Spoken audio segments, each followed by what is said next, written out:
Hello and welcome to Jump To It for IrishRacing.com and Betting Expert. I'm Shane Anderson, and on today's show we've got a lot to talk about because we're at that amazing intersection in horse racing in Europe at the moment as the jump season, the national hunt season, starts to come to an end. And of course we have the start of the flat racing period, and we've got the first of the big classic races, the championship races for the 3-year-olds this weekend. In the UK, the 2,000 Guineas and 1,000 Guineas at Newmarket. And of course we go over to the US, we've got the running of the Kentucky Oaks and Kentucky Derby.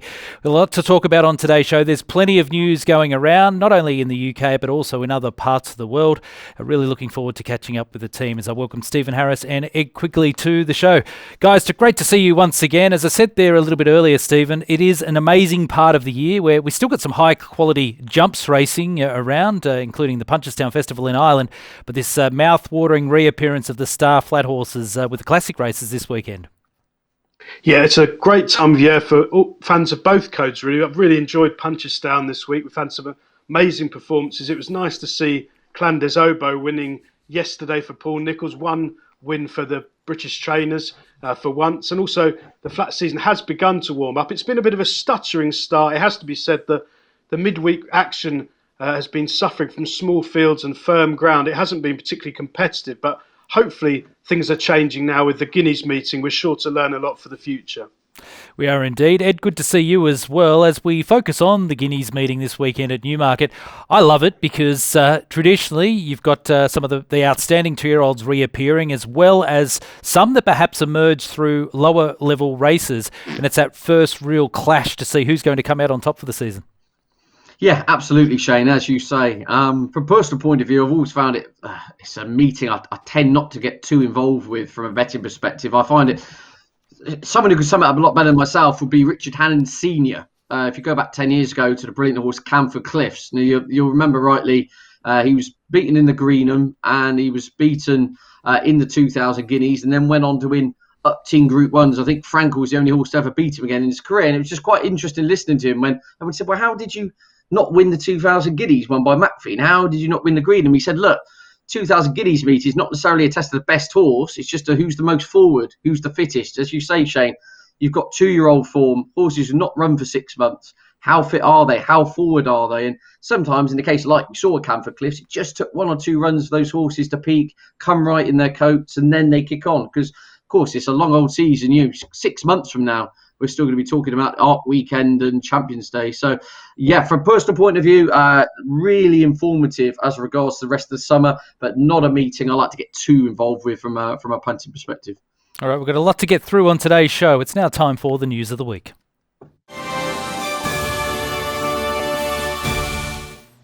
Guys, let's start with Punchestown because it is one of the great jumps racing festivals anywhere. It is an end of the season highlight. And Stephen, I think it's been quite telling to see some of the performances throughout the course of the week. What's really shone brightest from your perspective? Well, I thought that Chacun Pour Soi was the most impressive winner. He proved his Cheltenham running all wrong. I mean, watching Cheltenham back sort of in the cold light today afterwards, I still can't believe he didn't win at Cheltenham. He jumped and travelled all over them, quick and clear up the inside. And you sort of half stopped watching Shane, thinking he was going to win 10 lengths easily. And he just stargazed up the hill at Cheltenham. It was a very strange performance. He went to Punchestown, hammered in the market, pulled hard, duelling on a fast pace, jumped superbly, had them absolutely stone cold turning for home. I think it was probably the best performance by a 2-miler for a very long time. Now, straight after the race, the firms went 8-1 for the Queen Mother Champion Chase next season. Now, I'm stealing Ed's thunder here, tipping up horses 11 months in advance, but I do think that is a massive price. Now, I know all the Twitter judges say he obviously doesn't like Cheltenham, he didn't get up the hill. That was one run. I suspect there was another reason for that. And he's the sort of horse, wind the clock forward 11 months, he'll have had a couple of preps in Ireland at 10-1 on. He'll turn up at Cheltenham. He'll be 5-4 on against 5 others. I mean, 8-1 after that rout is an incredible price. I mean, and well worth taking. If you're willing to wrap up your money for 11 months, I think it's a great bet. Obviously, Willie Mullins has dominated Punchestown so far. Another amazing performance, I thought, was Galopin Deschamps, who was so impressive the other day, winning that Group 1. He'd only won the Martin Pipe at the festival, landing a bit of a touch in the process. But he looked a fantastic prospect, sauntering clear, hard on the bridle, another one having been well back. Now, I know it's a dangerous time of year to draw opinions about jumps horses, but he really did look top class, and he could be one for next year's Stayers Hurdle, perhaps. All right, a couple of long-range finds there from Stephen. Ed, let's go into your territory of long-range finds. Do you see that similarly? And I'd also like to get your view on horses like Envoy Allen and also Monkfish, who both underperformed on the opening day. Yeah, interesting. No, there are... Punchestown Festival has been a graveyard for favourites in the past, because you do just worry, like we were touched upon, funny enough, at the start of the show with the flat season. You have horses on the go for so long that suddenly, it comes to April touching May, and the horses just say, look, I've had enough. And we've seen all sorts of turn-ups. And I suppose that the biggest case in point would be, to some extent, the Cole Reevy, Monkfish and Envoy Allen race, wasn't it? On the figures, Cole Reevy was perfectly entitled to have run as well as she did. However, it's all about what happened in behind, isn't it? Envoy Allen, I believe, was going for a CT scan. He ran as if something was totally amiss. It seemed to lug to the left. I mean, a lot of people said, he didn't get the trip. That's nonsense. He would have been beaten over any trip. Rachel Blackmore was sending out distress signals over a mile from home. And Monkfish, of course, was your Gold Cup favourite. And now that little kind of aura of invincibility has now gone up a little bit in smoke by being beaten by a mare who's now retired on the back of winning. So, that pretty much sums everything up at the moment. But as for the long-term prospects, some interesting ones. Stephen has flagged up. With Chacun Pour Soi, it is in the back of your mind, I suppose, a little bit about the Cheltenham factor, but it is limited evidence to base him on the back of that one run. But I suppose could have the likes of a Nurgamine and Shishkin next season in the 2-mile division. Galloping de Champs is an interesting one. Stephen does mention the Stayers Hurdle for that horse. Trying to read between the Willie Mullins insinuating lines, it sounds as if the owners are kind of want to go the Stayers route. He's thinking, let's go the 3-mile novice chase route next season. But he basically said, we'll sit down over a cold beverage in July and thrash it out then. So, still lots to look forward to, still lots to come at Punchestown, and lots of information in regards to the next National Hunt season to be gleaned. Speaking of a cold beverage in July, there is a bit of a push emerging to give jockeys a mid-season break, particularly for the jumps jockeys, sort of focusing on heavily here.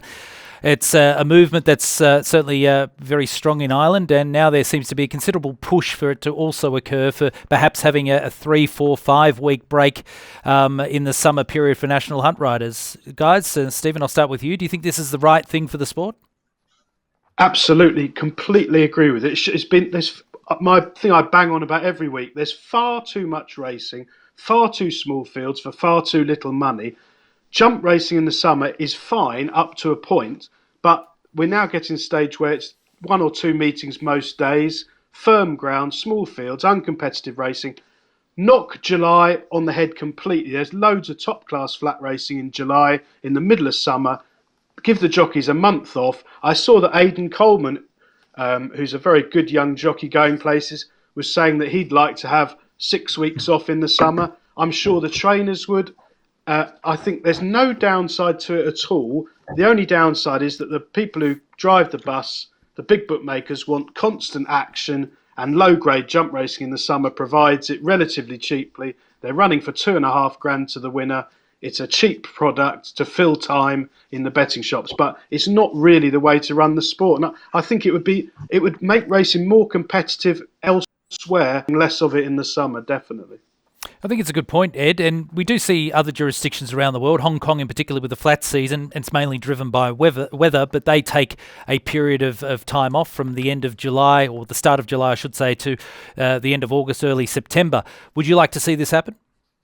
Yeah, it seems logical, doesn't it? I remember Paul Struthers, chief executive for the PGA, was echoing similar sentiment a while ago, and you are kind of facing an uphill battle, though, against bookmakers in that sense, aren't you? I think Stephen summed it up very eloquently. It's a cheap product to be sustained at small tracks during the summer, but Aidan Coleman's gone on record saying he would like a kind of break. I think a few other Sam Tristan-Davis have issued others. And I mean, if you look at it from the conversation sideways slightly and just look at it from a human level and a personal level, I mean, these jockeys are up at 4, 5 a.m. every day to getting back late. The mental health issue, your burnout issue, there's a lot of other things other than strictly the racing side of things which need to be taken into account. I think Aidan Coleman was alluding to the fact that by July, I just love a couple of weeks off just to recharge your batteries. It's just a non-stop 365-day shot for professional jockeys, and it does take the toll on them. And like everything in life, you do need a balance. And so it's trying to find that way, and how it actually gets put in place. Some finer brains than mine are going to need to kind of rattle them together to find a solution. Because on the face of it, a break here, especially for the jump jockeys in the summer. I mean, it's ridiculous. I was looking at some of the previous jockey bookings. I saw like Tom Cannon going up to Hexham and then coming back down to Newton Abbot. Like the next, I mean, jockeys need a break, full stop. But how that's accomplished is for someone else other than myself to work out. Well, guys, as a proud Australian, no race means more than the Melbourne Cup on the first Tuesday in November each and every year. Big staying contest over 2 miles. But unfortunately, we've seen some tragic occurrences in the race over the past few years, with horses suffering injury and unfortunately dying through that process. We saw it last year with the Derby winner, Anthony van Dyke. Now, Racing Victoria, which is the principal racing authority in the region where Melbourne is, and also the Victoria Racing Club, the custodian of the Melbourne Cup, they've announced some big news this week, which is a raft of changes to the race. Probably the big talking point here is the fact that they're going to limit horses that are trained internationally. So we see a lot of horses from the UK and Ireland in particular go to Australia, but they're only going to be limited to one lead-up run in Australia, and tightening around the quarantine restrictions of the Werribee base where the horses are trained from. There seems to be significant pushback from Europe, particularly some of the big-name trainers in the UK and Ireland. Stephen, what's your view? Yeah, I've read what both you and Kevin Blake have said about this week, and it does look quite a backward step, doesn't it? I mean, one of the great things about the Melbourne Cup is the international angle. As a sort of UK punter, I do get up and watch it at 4 a.m. in the morning because it's a brilliant spectacle. Would you do it if it was just 20 Australian handicappers? Probably not, to be absolutely honest. And international racing, the colour of it is the attraction of bringing all these different form lines together. I remember when Black Caviar came over to Royal Ascot, the media attention on it was fantastic. We really don't want to get into an insular type of world where we only race in our own back garden and discourage other nationalities from coming over. So I think it's a bit of a shame, to be honest. But I think there is a problem, Ed, when we think global major races. The Melbourne Cup has been the one race that has had consistent tragedy through injury in the race over the past few years. So something needs to be done. Yeah, absolutely.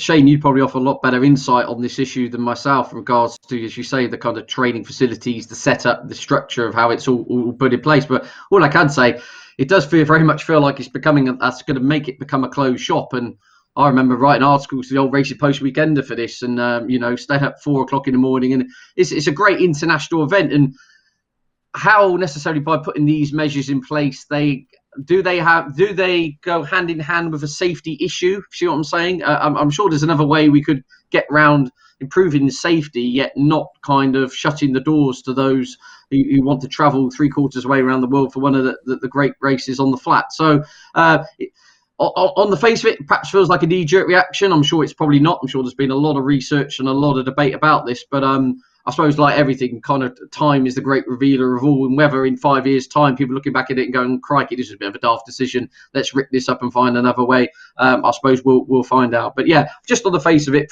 as a racing fan, it does feel almost like the door's been a bit shut to the kind of international racing scene. Let's talk jockey tactics, because it's always, as a punter, many people out there are better of races. You will be quite critical of what a jockey does in the course of a race. And we saw this remarkable situation, I think, over the last week or so, where a jockey, Rab Haviland, riding for John Gosden, was suspended for 21 days for, in effect, not looking like he was fully intent on winning a race when the horse was beaten narrowly. He didn't look too vigorous, Stephen. Do you think a suspension like that of 21 days is the right thing for the BHA, the principal authority in the UK, to be doing? Do we need more of this? I think 21 days was the maximum that they could have given him under the present rules. Are those rules adequate? Definitely not. I mean, this was a typical all-weather race. There's plenty of them every week without being becoming in the danger of the libel laws, where it was all on the one. It was a one-horse market. The one horse that was backed went off at 3-1 on, I think, was clear turning for home, driven along and held on all out. The second should have won by 3 or 4 lengths if it was ridden with any sort of purpose at all. Now, okay, it's first time out.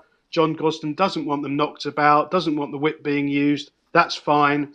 He was a big price. Not many punters have lost money on him. Most punters would have backed the winner, followed the market and backed the winner. But there's nothing that leaves a sour taste in the mouth of punters when they think there's cheating going on and horses are blatantly not trying to win on that day.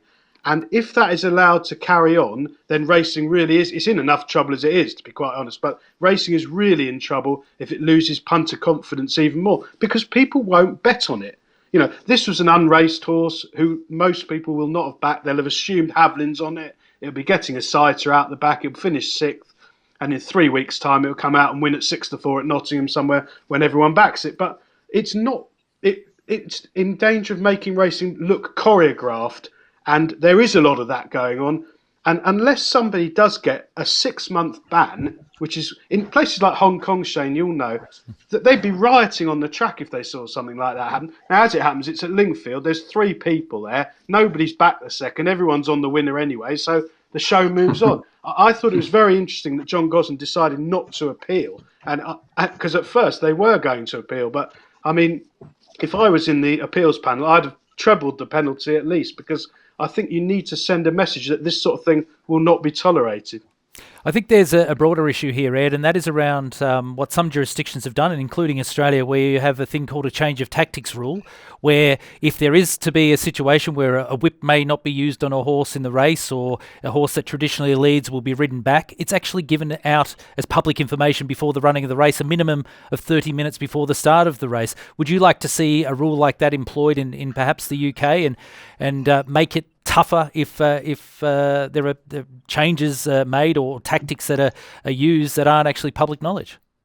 Yeah, it's an interesting one, isn't it, Shane? I suppose the problem is, are you then putting yourself down a kind of rabbit warren in that if, for example, a trainer feels at the last minute, maybe there's a late minute non-runner and they feel that they need to the dynamic of the race is going to change and tactics need to be more off the cuff, are you then kind of, how should we say, straight-jacking yourself to then, if you then go and break what you've announced, if you like, then you're putting everyone away. And so there is that kind of issue. But it was interesting, as Stephen says, 21 days is the maximum from what I gather under the way the rules permit at the moment they could have got. It wasn't deemed a non-trier by that extent. I think it wasn't ridden to the most permissible best effect in order to gain the best position, whatever you gauge that to be from. And it just looks terrible, doesn't it? That's the overriding thing. I mean, if you could show that race to someone who's seen 6 horse races in their life and say, what do you think of that? And you wouldn't need to be Einstein to work out, you'd say, crikey, the second horse there had pretty much every chance of winning. So I believe on the day as well, John Gosden wasn't actually contacted himself. It was John Gosden's representative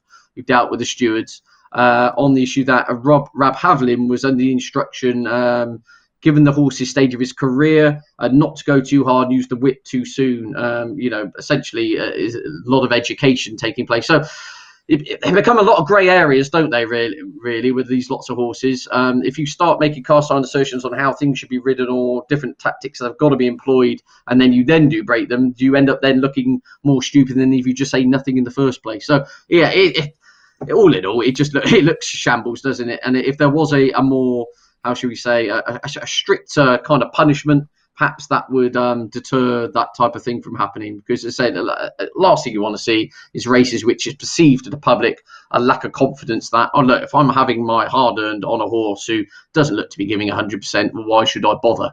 And as soon as you start hearing that, then people are going to turn off the TV screens. Yeah, the only point I'll say on the back of that is racing is a global sport. You'd love to see the introduction of global rules and perhaps remove some local interpretations, because people are betting in all different regions around the world on these races. You'd like to know what is actually meant to happen. Last point I want to touch on, guys, is we had, I thought, a terrific meeting at Ascot during the course of the week. It's what they're now referring to as Royal Ascot Trials Day, and we saw the mighty Stayer Stradivarius back in the winners list, Stephen taking out the Cigaro Stakes, defeating Ocean Wind, and also the Mark Johnson trained horse Naif Road. The big boy looks to be back in terrific order. Yeah, that was great to see, Shane. You don't get it enough on the flat, do you? They run for 1 or 2 years and then they disappear. But Stradivarius keeps coming back for more. And I was a bit like you. I watched it at first and thought, well, he was only workman-like. He might just be on the wane a bit. But when you watch it again, he had to come wide. It was a bit of a muddling race. And Dettori half took a pull when he knew he'd won, and then he went again. I mean, he's a fantastic horse. Ascot suits him ideally. I've got one horse that I really noted, a Charlie Hills filly from the meeting, Prado, who was very weak in the market late, over 7 furlongs, and finished 4th behind Creative Affair. I think that's a filly very much worth looking out for a Royal Ascot handicap down the line. Missed the break, massive late drifter on Betfair, not knocked about, will be winning soon. I like that one. Ed, what did you make of the meeting? Yeah, it was good fun, wasn't it? If I was going to kind of pull a race out as a kind of a race to look forward to from the future perspective, it would have been the what was the Commonwealth Cup Trials, they called it now, but the Pavilion Stakes, I still call it, which was an upset from the small stable of David Evans, but of course had Ryan Moorbook to ride Rohan, that won nicely. But I suppose the lot of the talk would be about the horse that trailed in last in this race, which was your odds-on favourite Supremacy. Of course, you looked an excellent 2-year-old. It's trainers, owners, everybody, they love to throw an excuse out, don't they? Straight away, either it was the ground, it was this, it was that. I do feel a bit sorry for Clive Cox because he genuinely did look absolutely shocked on the back of that. He kind of said, look, I thought the horse would tighten up 10% for that outing. But, you know, we are scratching our heads as to what's going on. So I believe he's going for a full MOT in Newmarket. I hope they find something wrong with him. Because if there is a legitimate reason for that below par run from Supremacy, I think it could be far too soon to be writing him off because he looked a very smart 2-year-old. Horses can have their off days. He shaped as though something was totally amiss. It didn't look like a fitness issue, or perhaps the ground wasn't right. If they find something, they get him right, and he goes to the Commonwealth Cup. He's now obviously a double-figure price. That might interest me. So, yeah, keep your eyes on Supremacy going forward because that run, in my view, was just too bad to be true. Fair points there. All right, guys, it's now time to look at the upcoming races for this weekend. And it is such an important weekend of racing coming up with the first of the classic races, the Group 1 contest for the 3-year-olds, and we have the Championship Mile race at Newmarket on Saturday. That, of course, is the Kipco 2000 Guineas. Let's have a look at the field here, and the field has finally come through. We've got a field of 15 starters. Aidan O'Brien's got Battleground in the race, who looked an enormous prospect based on his performances last season as a 2-year-old. Chindit's well in the market at 12-1. Lucky Vega's currently at 20-1. Looks a big price for Lucky Vega based on 2-year-old form. Master of the Seas for Charlie Appleby and William Buick at 13-2. Musterbeck, a late inclusion in the race at 6-1. Naval Crowns out to 50s. One Ruler, who interests me, currently at 13-2 for Charlie Appleby and James Doyle. Poetic Flair. Thunder Moon at 9-2. Certainly a big contender for Joseph O'Brien. Van Gogh at 10-1. And Wembley, a massive amount of support for Wembley over the past few days. Currently at 7-2. That field courtesy of IrishRacing.com. Stephen, what's your thoughts on the race? How do you assess it this year? Because it can be, as Ed touched on a little bit earlier, a bit of a head scratcher because we've got some unexposed form for the season, and it is a championship race to start things off. Yeah, it's going to be a brilliant race to learn from. You've touched on the money for Wembley, Shane. Absolutely right. Collapsed in price, 4-1 favourite, but there's a very good reason for that, and that's that a big tipster, Hugh Taylor, who's an exceptionally good judge, by the way, put the horse up. Now, the fact it's now 4-1 favourite, this horse could easily be 8-1 by post time tomorrow, or 9-4 favourite. What the big owners in the yard do, particularly in relation to the other two, will be flagged up on the exchanges. So I would watch the market. I mean, I will say about Wembley, there's not many 2000 Guineas favourites who've been beaten 5 times already. In fact, I bet you there's never been one. So that is an interesting one. Steps up to a mile, trained by a genius, could be a top-class horse, the market would suggest. So we'll see tomorrow how the market goes. I've ignored all 3 of O'Brien's because I think some of them have been needing a run, and certainly the ones he sent over to the UK, which admittedly have been big drifters at big prices, have all been falling out the back of the TV so far. So that would be a slight concern. My 3 are Mystery Smiles, who's over 100-1 on the exchanges. Mutta Sabek, who's been supplemented for 30 grand in the week. Very interesting runner. And the one I really like is Master of the Seas, who won the Craven here a couple of weeks ago. If you watch that run back, he didn't settle at all. He was still pulling at halfway. He sprinted clear when he was asked to. I really was very impressed with it. He's done it at Newmarket. He's done it on fast ground. He'll settle for the first time. He's race fit. 7-1. I think it's a more than fair price. I think he'll go very close. The one but in all that, after all that diatribe, is that he's drawn 2. Now at Newmarket, the track is usually got a huge bias one way or the other. So you're taking it on trust that 2 near the rail is an okay draw. It might be a diabolical draw, but at the moment it looks like a good draw. But we'll know on Saturday anyway. All right, Stephen, you've given a good push there for Godolphin horse. And Ed, we have seen Godolphin certainly start the flat season off in tremendous order. What are you doing for the race? Yeah, as I say, generally this is a race I'll sit out. And the analogy I'd use, it's a bit like having the Cheltenham Gold Cup at Cheltenham's October meeting. Like it's just a case of who's ready first time out. A lot of horses coming back from layoffs. Interested to move for Wembley. Obviously, Ryan Moore believes booked to ride. Frankie Dettori is going to be on Battleground. If the rains did arrive, again, there's one thing we haven't actually touched upon, which I usually do with my Michael Fish goggles on, is talk about the weather. I believe it's good to firm at Newmarket. However, there are varying amounts of rain Friday into Saturday with some very heavy showers forecast, which, look, we're not going to get a softer, heavy ground kind of Speciosa style Guineas, it has to be said, but we could end up with the ground a little bit on the slower side. And I do think that would suit Battleground. Remember when he won the Chesham at Royal Ascot, it was pretty soft and he just powered through conditions there, looked really, really happy, and ground was on the slow side of good at Goodwood, and he looked happy on that again, looked funny enough, up to a mile over at the Breeders' Cup, looked taken off his feet, I thought, on a rattling quick ground there. So, but to his credit, ran all the way to the line to finish second. So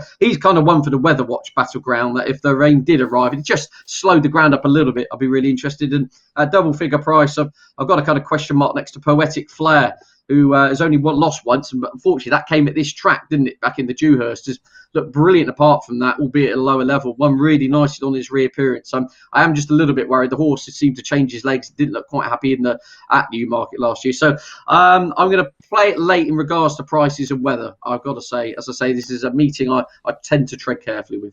I'm glad you touched on the weather there. We normally talk about that earlier in the program, but it certainly is going to be a fascinating scenario when we go into this meeting at Newmarket on Saturday. For mine, I'm not much. I don't find much between One Ruler for Godolphin and also the Joseph O'Brien train Thunder Moon, but I think One Ruler just might be the way to go from a midfield draw.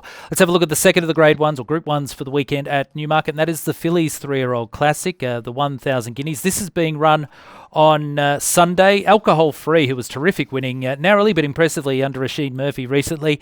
Baby Alia, Fev Rovers in the race. We go down to Pretty Gorgeous, who's currently at 9-2 for Joseph O'Brien.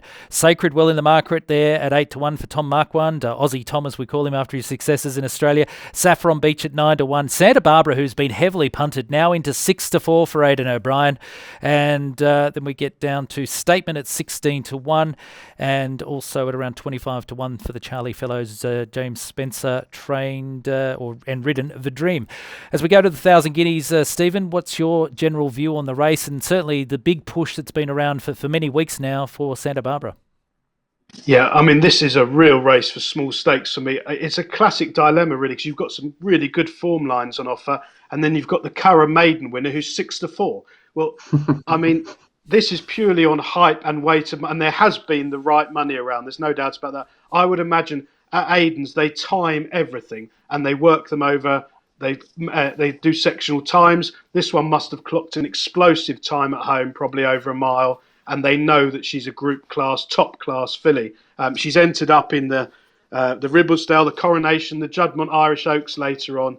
They don't tend to waste their bullets. I'm sure the money will be right. I'm not racing to oppose her, for all she is a ridiculous price now on form. I thought that Jane Chapel High and Saffron Beach might be the ones to side with. Small yard, not got many horses. The ones they've got, she's doing really well with at the moment. And I loved her run behind Sacred in the Nell Gwyn here, over 7 furlongs. I think a mile will suit her. She's around 12-1. She's race fit. There should be more to come. She's only had 3 runs in her life. I think she'll go really close. I think she's the one that's definitely overpriced and sure to give her running, but a race for tiny, tiny stakes. All right, Jane Chapel-Hyde perhaps as a small each-way gamble there with her runner from Stephen. Ed, what are you doing in the 1,000 guineas? I'm probably going to sit this one out. As Stephen says, all the stopwatch celebrities down at Ballydor, I think their stopwatches are like combusting up in smoke from what you gather. I mean, all sorts of track records must be going out the window there because, as you say, really, I mean, the form of a maiden has worked out pretty well. Let's add that in. But nonetheless, she's just a maiden winner coming in here, 6-4. I mean, just the weight of confidence and money behind her is quite astonishing, really. If you compare the other, the Ballydor filly in here, Queen's Speech, who's 25-1. I mean, she won a Curragh Maiden hard held by 5 lengths, and yet it's friendless in the market. I mean, so what I'm saying is everything that's going on behind the scenes is what you need to try and look at, as opposed to what we've seen on the racetrack, because she's obviously gone up a notch at home, and as I say, is burning up the gallops. But it's just get my head around it. Of course, I think we saw Gennati, didn't we, about a few years ago? Didn't that come from winning a maiden into winning a classic? But yeah, this is a race I'm quite happy to sit and watch, I think, because you've got a lot of guesswork going involved here at the best of times, and now you've got a 6-4 maiden winner in here as well as your favourite. So yeah, not for me from a betting point of view. All right, that makes 3 of us. I'm in a very similar vein of thought process there. I think it's too hard this year, and I don't want to just follow in the hype. Plenty of other good races at Newmarket over the 2 days. One race that really interests me is the Group 2 Jockey Club Stakes over 1.5 miles, 2,400 metres. Smallish field here. Al Zarakan is currently at 100-30. Pablo Escobar at 8s. Pile Driver's well supported now at a 7-4 and clear favourite. Saron Priestley, who won quite impressively first up on the comeback trail, is at 5-2. Thunderous there under Ryan Moore is currently at around 6-1. So we've got a small field here, Stephen, for this important contest, because we will see horses use this as a bouncing point to some bigger races in the next few weeks and months. What are you doing in it? Yeah, a good point, Shane, about the small field. 5 runners running for £90,000. And in fact, on the whole 8-race card, there's only 61 runners, which is pretty alarming. Now, I know the ground's firmish, but that is pretty damaging stat for British racing. But the horse I like here is Pile Driver, a small yard. William Muir has teamed up now with Grassick, who's long-term partner in the yard, I think. So it's not any trainer change, although it's going to look like it for people who have databases and all the rest of it. I was really taken with Pile Driver's win in the Great Voltigeur at York. He's got a smart turn of foot. Martin Dwyer knows him really well. I'm not keen on your selection here, Shane. Saron Priestley, who I think had the run of the race at Nottingham, had a hard race, and more pertinently, that was his first run in 571 days, and I think he's a prime bounce candidate, second run back. He's likely to lead on his own under Norton, but I think Pile Driver will quicken away from him in the closing stages. All right, look forward to a little head-to-head side bet with you for maybe a bottle of something. What about you, Ed? Are you having a bet in this race? No, I fancy it, but I mean, it is interesting. Just looking, I'm the neutral one here. I'm not. I'm the neutral one here, but on official ratings, I mean, Pile Driver, crikey, he's got plenty in hand here, hasn't he? I mean, he should be, he should be an even money favourite. The question is how forward is he at this time of year again, with the view to bigger targets? But officially rated 119. Got lots up his sleeve here over his rivals. The problem is a couple of his rivals in here significantly have got what you perceive as a fitness edge. So it's going to see how that kind of gap narrows, if you like. Also, with the final point on Pile Driver would be the trip. He clearly didn't stay in the Ledger. He didn't handle Epsom, but I think over 1.5 miles generally, I think that's his trip, and he has got a bit of, Stephen says, a bit of zip at the end of 1.5 miles. So fairly odd one, because if Pile Driver is right first time out, I say he's got upwards of £7 in hand of these. This should be a cakewalk, but as we know, it never quite works out like that.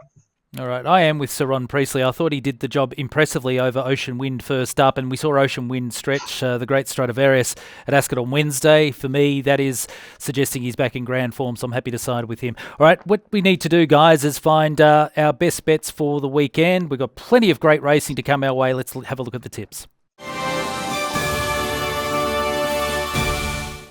And Stephen, we'll start with you. You've got 10 units to bet over the course of the weekend, and we're going to judge the 3 of us on our selections from this. Let's have a look at your runners, and you're starting with Bell Rock. Yeah, I'm really keen on this one, Shane. It's in the handicap at 150 at Newmarket. Andrew Balding's had 7 winners in the last 14 days.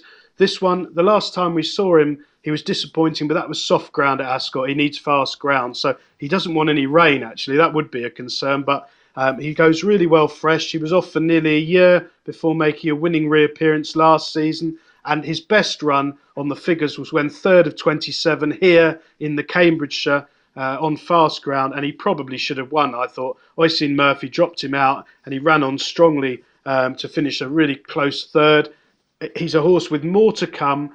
Andrew Balding will have him fit. He's got ideal conditions. And the icing on the cake for me is that William Carver, who's a very good young claimer, takes off £5, which will really help. The negative is he has been 5 or 6 to 1 when the prices came out. And I think he's still about 4 to 1, which would be getting to his price. But I do think he'll go extremely close with everything the yard runs, winning or going close. All right, we'll have a look at the graphic again. So you got Bill Rock as your first selection. The next one, as you mentioned earlier, you're quite keen on Pile Driver, currently at around that 2 to 1 quote in the Jockey Club. Yeah, I think that's a very fair price. He's got a good makeup. I think he's got Sir Ron Priestley to beat. I would be surprised if he wasn't 100% fit. He's the best horse in their yard, and this is absolutely ideal for him with a decent gallop from Ron Priestley to tee things up. All right, the third of your selections is Master of the Seas and the big one, the Kipco 2,000 guineas. Yeah, we've dealt with him already. I think he's a smooth traveller with a turn of foot. He won the Craven impressively. He'll settle for the first time. And the last one is Saffron Beach in the 1,000 guineas, as we mentioned as already. Jane Chapel-Hyam, open to improvement at a mile, race fit, will love the ground, proven at the track, must go well. All right, 4 selections from Stephen in the tips of the week. Let's have a look at your selections, Ed. And the pressure is on for you because you're sticking with your old mate, Abracadabra. You've got 11 to 1 each way for him. Absolutely. I mean, I think he's a massive price still, in all honesty. I was really keen on him for the champion hurdle. Obviously got no further than the third flight hurdles. And in truth, wouldn't have got near Honeysuckle on that day, but could have easily been placed.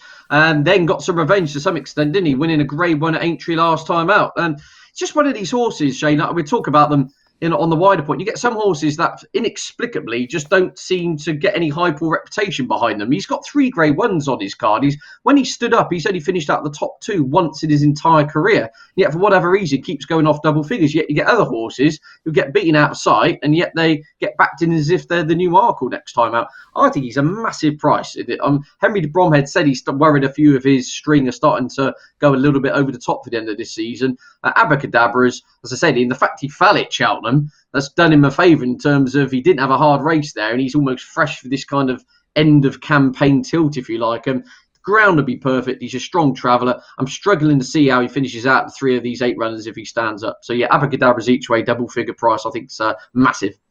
All right, we don't have the market up yet for a horse set to run on Monday, but a horse that you have been keeping an eye on is Your Darling. You've been waiting for this to step out.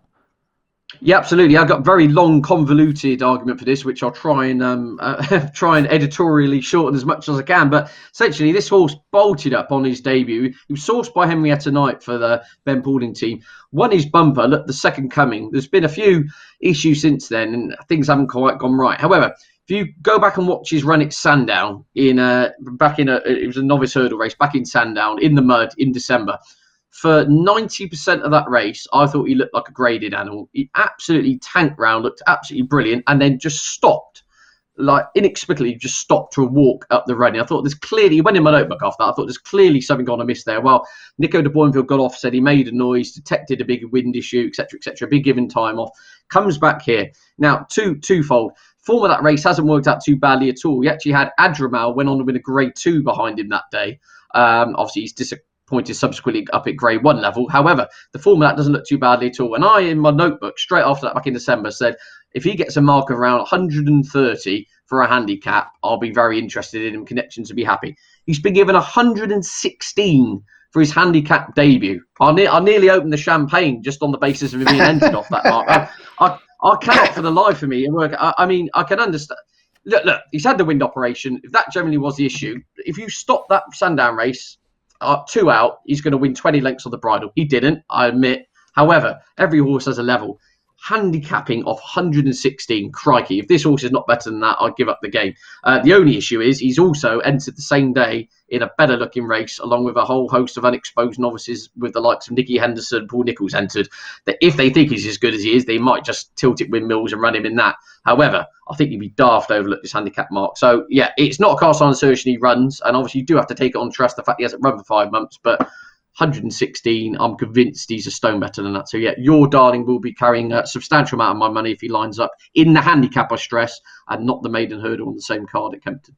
All right, we'll look closely. From my perspective, I'm happy to play at the big meetings this weekend, focusing on the Jockey Club Stakes. I am keen on Sir Ron Priestley. I thought his performance to defeat Ocean Wind, who has then franked the form with a good run at Ascot this week. I think he's worthy of a gamble at around that 11-4 quote.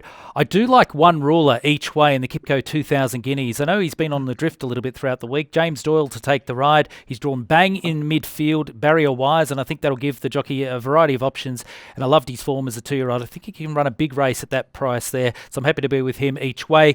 And I also like Ashari stepping out in the Betfair Pretty Polly Stakes on Sunday.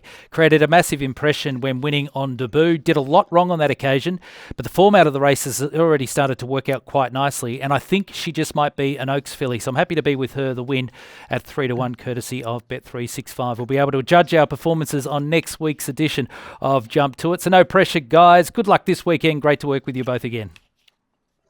Cheers, Shane.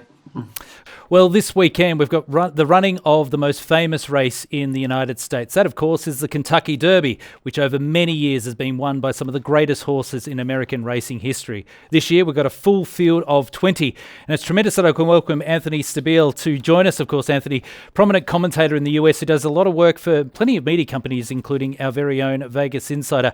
Good to catch up, Anthony. What does the Kentucky Derby mean to you?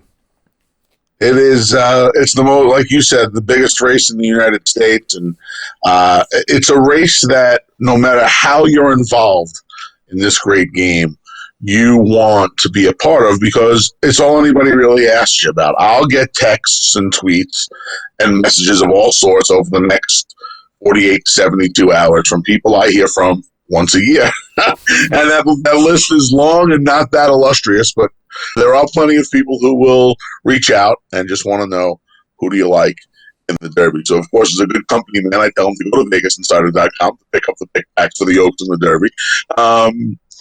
But, yeah, it's the race. You know, if you're a trainer, Chuck McGahee, who one of the most accomplished trainers in American history, won the 2013 renewal with Orb. You know, he said it all the time. Whenever he got on an airplane, whenever he was out at a restaurant, people found out he was involved with horse racing. They wanted to know one thing. They didn't care about the Breeders' Cup. They didn't want to know how many races he won. They wanted to know if he had won the Kentucky Derby. And he said he couldn't be happier because now when people ask him that question, he could say yes. Well, with the Run to the Roses 12 months ago, it was a vastly different world. COVID hit. Of course, we had the race being rescheduled to later in the year. So in a way, it's great that we've got it back in its usual time slot. And maybe that makes it a little bit easier for a few to work out the form because we're back to a traditional schedule. Yeah, you know, it's funny, Shane. Last year's race, and I was not an Authentic fan, but I thought last year really showed the difference between the seasons. Authentic could not have won that race on May 2nd. I believe it was supposed to be May 2nd last year. Authentic would not have won that race on May 2nd because Authentic wasn't the racehorse he was. You know, he kind of turned the corner in the middle of the year. The start of summer, you know, it would have been too late. Maybe, you know, a second half horse. I'm sure he would have had a good season, but he winds up winning the Kentucky Derby and the Breeders' Cup Classic, gets 3-year-old honors, gets Horse of the Year honors here in the States, and you know, it just goes to show you the difference in the season. And this is always one of the toughest races to handicap because they're all being asked to do something they've never done before. And in some cases, something they're never going to be asked to do again, and that's go 10 furlongs, go 1.25 miles. So it's a tough race to handicap. By the time the Derby rolled around last year, Tiz the Law already had an open length win going to 10 furlongs, and I think myself included, you know, I think that gave him a tremendous edge. It turned out that Authentic Speed was able to undo him, along with a few other things. His Law kind of tailed off and won after his Travers victory up at Saratoga, but I think it just goes to show you how difficult it is to handicap this race because we already had form on some 1.25 mile horses last year, and it didn't hold up. Before we have a look at the final field for the Kentucky Derby and get your selections and analysis on the race, what is your overall assessment of the standard of the 3-year-old crop in the United States this year? Do you think there's a lot of depth? Is there a fair bit of class in the division? I think there's a lot of contention in this division right now. I think a lot of these horses look the same. That's not to say I don't think they can move forward. I think they can. I'm a daily racing form guy. Those are the best performances I use. Only one horse in this Derby that's left has run a triple-digit buyer speed figure. That's Rock Your World. He got a 100 when he won the Santa Anita Derby. That's a rarity. Normally there's a handful of horses. Life is good as far as speed figures and raw times go. He was the fastest of this crop. Now, he's going to miss some time. Those horses, they don't always come back the same. But if he would have stayed the course and made the Santa Anita Derby and done what he had done in one of his prior starts, he was going to be the clear-cut favorite here, and deservedly so because he's fast. What we have left now are a bunch of really, really nice horses with the potential to step forward. I think that's part of the reason this race is as wide open as it is. Yes, Essential Quality is the 2-1 morning line favorite. He's the defending 2-year-old champion. He's undefeated. He has the win at the track. Yet, you're going to have a lot more variety as far as people making top picks, handicappers like myself, going out on a little bit of a limb, because as accomplished as he is and as good as he looks on paper, he's not as fast as some of his predecessors that had the same resume. So you kind of smell the blood in the water, and it makes you want to attack, especially from a wagering point of view. And that's what we're here to do, right? We're here to make some money. You guys don't need me to tell you I like Essential Quality at 2-1. He's one of the most likely winners, if not the most likely winner of the race. We still have some questions to ask against a very deep crop of 3-year-olds. One thing I do love about the Kentucky Derby, though, as a race, is that it's, in a way, survival of the fittest. It's a horse who's fast, a horse who's tough, a horse that can position and fight. Usually has to have a little bit of aggro about him, putting it, sort of an Australian way, that they has to be able to overcome a fair bit in the race because it's a big field and, as you say, a rare occasion where these horses are getting out to 10 furlongs or 2,000 metres. Yeah, and a race like this, too, this year's renewal, it can be a little bit of roller derby going into that first turn because I don't see this field getting strung out. I see these horses, and I think part of the reason it's such a tough race to handicap, especially this year, a lot of these horses not only look the same on paper, but kind of have the same running styles. They don't necessarily want to be on the lead. They're not necessarily too far back. Everybody wants to be in that great divide, right in the middle of the pack. And you got 20 horses. Now there's a new starting gate. It was built for last year, but because of everything that went on, we didn't have a field of 20, and the gate wasn't utilized to its fullest potential. This year it will be. In fact, 20 horses were entered, no also eligibles. 20 in the gate. The old starting gates, and I say the word gates, were a traditional 14-horse gate. There was then about 20 feet between the tire marks and everything else between stall 14 and stall 15. That's been removed. So the rail draw, which used to be the end of it, the bell tolled if you had the one or even the 2-hole. It's a lot different now. I was talking to one of the assistant starters on Twitter earlier this week down at Churchill Downs. He also worked, Kid Rob, who also works at Ellis Park. You got about 15 more feet along the inside now. Think about 15 feet. That's 2 stall gates. Yeah. Stall gate's about 8 feet wide, so 7 feet wide. So you got a lot more room in there, but it's still, a little bit of a cavalry charge to that first turn, especially in a year like this where a lot of these horses want to be somewhere between 5 and 8 lengths off the lead, let's say. Well, you got 10 horses running for a spot that there's normally 3 or 4 horses running for. That could make for a little roller derby, like you said. It does come down to survival of the fittest at some point. You want a horse that can take a little bit of a licking. You want a horse that's not going to be. You want a horse that's going to be a little confrontational. A horse that's going to be able to stand up to some adversity. And I think some of the horses in this race are better suited than others for that. Well, it's certainly a race that'll have eyes from all parts of the world on it, whether it be North or South America, Europe, Asia or Australia. People are interested in the Kentucky Derby. Let's have a look at the field, courtesy of KentuckyDerby.com. And as we go through it, Known Agenda drawn the inside, currently at around 6-1. Got a couple of horses at big prices also drawn relatively low, including Keep Me in Mind at 50-1 and Sainthood from stall number 5.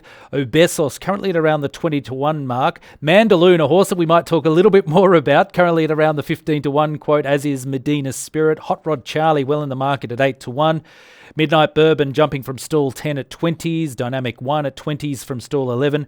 Helium's at a big price, as is Hidden Stash. Now we get to the favourite, Essential Quality, representing Godolphin from barrier 14. 2-1 favourite. Rock Your World, another leading contender, drawn alongside in 15 at 5-1. King Fury at 20s. Highly Motivated at 10s. Superstock at 30s. The well-named Soup and Sandwich at 30-1. And Bourbonic, the outsider, also at 30-1 there from the outside stall. All right, Anthony, let's try and whittle it down. How do we find the winner of the Derby this year? Which horses are you most keen on? So I'm more of a horizontal player. I play a lot of pick 4s and pick 5s. On Derby Day, there's so much money in the vertical exotic, the exacta, the trifecta. I don't really dabble too much in the superfecta because on Derby Day here, it's dollar superfectas, not dimes.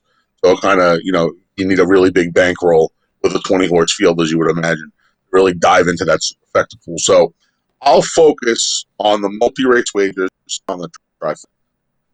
It's a tough year, and I'm normally very opinionated and outspoken. And they've licked me here. They got me here. I've narrowed it down to 4, and more often than not, and this is where I say this to people all the time. Just because it's the Derby, you shouldn't really change your handicapping or wagering philosophy too much. I don't normally play trifectas on a regular basis anymore. When I was younger, when I was a kid, that's all I did. But I have come to learn that I like money, so I will always make my win wager first now. I've narrowed it down to 4 win contenders. I know you're probably saying you don't need me to narrow it down to 4 for you, but it's the kind of race where, if you make a try box, a dollar try box costs you $24 for 4 horses. If the 3 favorites won 1, 2, 3, the triple's going to pay, $300. So, to me, I got no problem putting up 24 to grab 300. If I can do that for the rest of my life, I'd be a very happy man. Everything has to start with Essential Quality. And if you told me that there's a horse that's definitively going to hit the board, it's going to be Essential Quality. He's done nothing wrong. There's no real knocks. I said this on my Vegas Insider preview. There's no knocks on this horse. I mean, yeah, his price is not great in a wide open field, but the old adage is he doesn't know his price. Only we really care about his price because we're trying to make money with him. He's done nothing wrong. The only thing is, and one of one of the deans of the turf here, Steve Haskin, pointed this out to me. In his Bluegrass, the last race he ran with Highly Motivated, who's one of the other horses I'm going to use in here, when they were saddled up alongside each other, Essential Quality didn't want to go buy Highly Motivated, and there was a little separation right around the 8th pole where Highly Motivated kind of came out and Essential Quality was moved 2 or 3 paths off of him, and that's when he finally accelerated by. So maybe not liking being in such close quarters. This gets back to the horse that when these horses face some adversity or get themselves involved in a little bit of a stretch duel or a confrontation, I want a horse that wants to do that, right? When you hear people say, man, this horse really likes his job, that's part of it. Getting in there, pinning their ears, putting their head down and running. He kind of, he was kind of a little bit of a diva. Once he got a little separation from Highly Motivated, that's when he accelerated. That's not something you really want to see in a 20-horse field. Now, by the time they're doing the real running, this 20 is going to be down to 5 or 6. So, yeah, but it's still a little different story. Him and Highly Motivated had the run of the race in the Bluegrass. They were 3-4 in front of their rivals at every point of call. That's not likely to happen on Saturday. So that's the only thing that really bothers me about Essential Quality. But 5 for 5. He has a win over the track, which I think is important. 4 horses have a win at Churchill Downs, which can be historically a very quirky surface. Plenty of great racehorses have went to Churchill Downs and had their lunch handed to them. A lot of horses don't like that track. The 4 horses that have won there are Essential Quality, Mandaloon, King Fury, and Hidden Stash. So 4 of the 20 runners have wins. A handful of others have run at Churchill Downs. I think having the win is important. Essential Quality broke his maiden there in his debut. So it's important. That's his only knock. I don't know what's going to happen when he needs to be battle tested. His other 4 wins were pretty comfortable wins away from horses down the center of the track. Last time he had to get himself involved in a little bit of a dogfight, and he was able to win it. But I'm not 100% sure he's going to want to really answer the bell if he gets himself involved with 2 or 3 of them deep in the stretch here. So Essential Quality and Highly Motivated, good cases for both of them. And as you referenced, there wasn't much between them in the Bluegrass until the latter part of the race. You give a push there for that horse, Mandaloon, who you mentioned also proven at Churchill Downs. What do you like the most about him in the race? So he's actually my top pick. I was down to 4, and the other horse, Rock Your World, we'll talk about in a minute. I was down to 4 horses. Ordinarily, my tiebreakers, if I like 2 or 3 horses in a race, first thing I will do is go to jockey on the normal circumstance. First thing I would do is go to jockey. If I were to do that here, the 4th horse we'll talk about, Rock Your World, is where I would go. I am the biggest Joel Rosario fan, literally and figuratively, in the world. I think Joel Rosario is one of the best riders we've seen here in America. I put him in the Jerry Bailey kind of class. I just the best. Him and Gerard Ortiz Jr. right now in America are where you want your money for the most part. Ordinarily, my tiebreaker would have went to Joel, and I would have picked Rock Your World. But when I see Rock Your World at 5-1, Essential Quality at 2-1, Highly Motivated 10-1, and I don't think he'll be that high. And I see 15-1 on Mandaloon in a race like the Derby. I have to let the tote board be my tiebreaker. It means that much more on Derby Day. I like the fact, though, you've made a strong case for him there. Do you feel that the draw will suit him, though, and his racing style in 7 with a bit of pace out beyond him? Draw was great for him. So when Caddo River was declared earlier, Caddo River would have been the speed.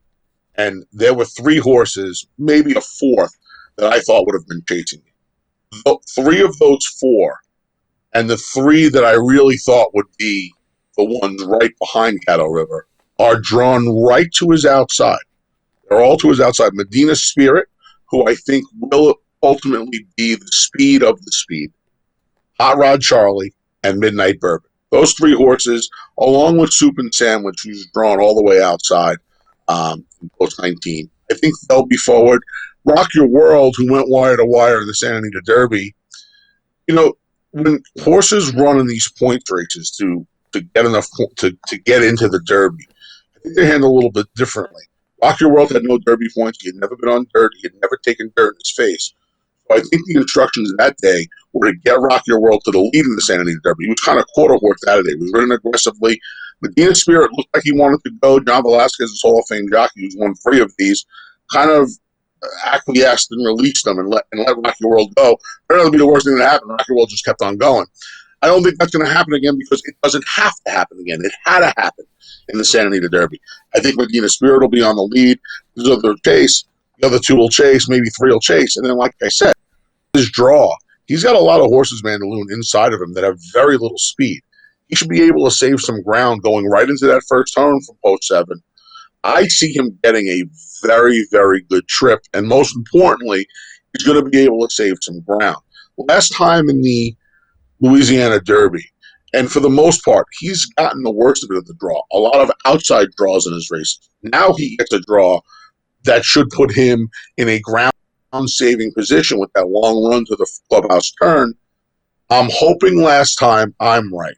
His connections have no excuse for last time. He didn't run 2 steps last time. I'm hoping that track appeared a little quicker than the same track he ran on at the fairgrounds down in Louisiana. That track appeared to be a little quicker than the 2 prior starts. And I just think he didn't like the racetrack. Wasn't really persevered with through the stretch, so that almost 12-length defeat kind of inflated a little bit. And no horse has trained better from what I'm seeing coming out of Louisville. No horse has trained better down there in the last month than Mandaloun. All right, so let's recap your top four for the Kentucky Derby. Mandaloun on top there. Great each-way option for those who want to bet in that sort of mindset at around that 15-1 or maybe even bigger through certain bookmakers in Europe. Who else recapping your top four for the race? So 7 Mandaloun, over 17 highly motivated, 14 essential quality, 15 Rock Your World. Rock Your World's the interesting horse in the race. He only has that one dirt race. He's the only horse with the triple-digit buyer speed figure. If he can repeat that race or, move forward off of that race, he's going to have a really big say in things on that. Not only do we have the Derby this weekend, but we've also got the running of the Fillies Classic, and that is the Kentucky Oaks. And there's certainly some interest around that race with a couple of unbeaten fillies set to fight out for favouritism in the race. Do you have a view as to who should come out on top?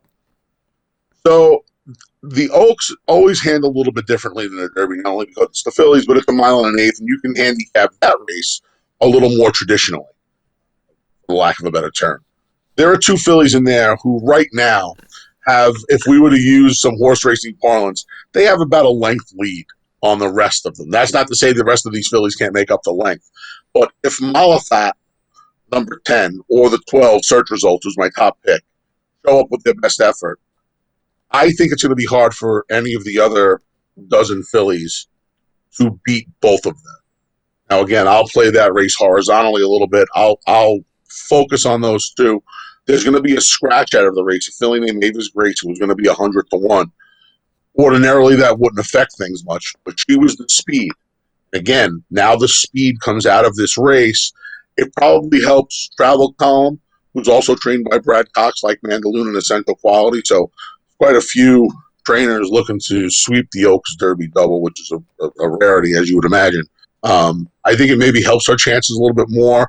Maybe hurts Malathat a little bit. Malathat's an off-the-pace type, so maybe a little bit of pace has come out of the race now. Search Results has done nothing wrong. She's perfect in 3 starts. She's a 2-time winner, a 3-time winner, 2-time stakes winner, and she won going the 9 furlongs, the same distance as the Oaks last time out in a very nice race. She actually went faster earlier on the card than the boys did in the Wood Memorial later on that day at Aqueduct.